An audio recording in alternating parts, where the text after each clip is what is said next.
کس نے بنائی بیت المقدس؟ بیت المقدس کی تعمیر اور سلیمان علیہ السلام کی وفات۔ ملک شام میں جس جگہ حضرت موسیٰ علیہ السلام کا خیمہ گاڑا گیا تھا، ٹھیک اسی جگہ حضرت داؤد علیہ السلام نے بیت المقدس کی بنیاد رکھی، مگر عمارت پوری ہونے سے قبل ہی حضرت داؤد علیہ السلام کی وفات کا وقت آن پہنچا اور آپ نے اپنے فرزند حضرت سلیمان علیہ السلام کو اس عمارت کی تکمیل کی وصیت فرمائی۔ چنانچہ حضرت سلیمان علیہ السلام نے جنوں کی ایک جماعت کو اس کام پر لگایا اور عمارت کی تعمیر ہوتی رہی، یہاں تک کہ آپ کی وفات کا وقت بھی قریب آ گیا اور عمارت مکمل نہ ہو سکی۔ تو آپ نے یہ دعا مانگی کہ الہی میری موت جنوں کی جماعت پر ظاہر نہ ہونے پائے، تاکہ وہ برابر عمارت کی تکمیل میں مصروف عمل رہے اور ان سبھی کو جو علم غیب کا دعویٰ ہے وہ بھی باطل ٹھہر جائے۔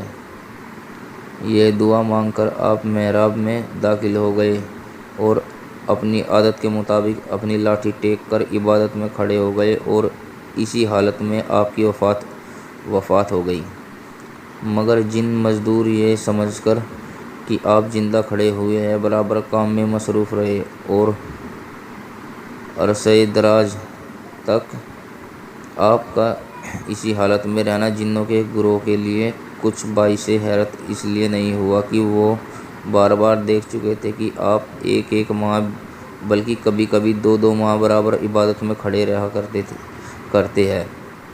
گرج 1 سال تک وفات کے بعد آپ اپنی لاٹھی کے سہارے کھڑے رہے، یہاں تک کہ بحکم الہی دیمکوں نے آپ کے عصا کو کھا لیا اور عصا کے گر جانے سے آپ کا جسم مبارک زمین پر آ گیا۔ اس وقت جنوں کی جماعت اور تمام انسانوں کو پتہ چلا کہ آپ کی وفات ہو گئی ہے۔ قرآن مجید میں اللہ تعالیٰ نے اس واقعے کو ان لفظوں میں بیان فرمایا ہے کہ ترجمہ کنز الایمان: پھر جب ہم نے اس پر موت کا حکم بھیجا، جنوں کو اس کی موت نہ بتائی مگر زمین کی دیمک نے کہ اس کا عصا کھاتی تھی۔ پھر جب سلیمان زمین پر آیا، جنوں کی حقیقت کھل گئی۔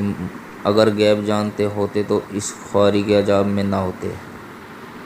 بے شک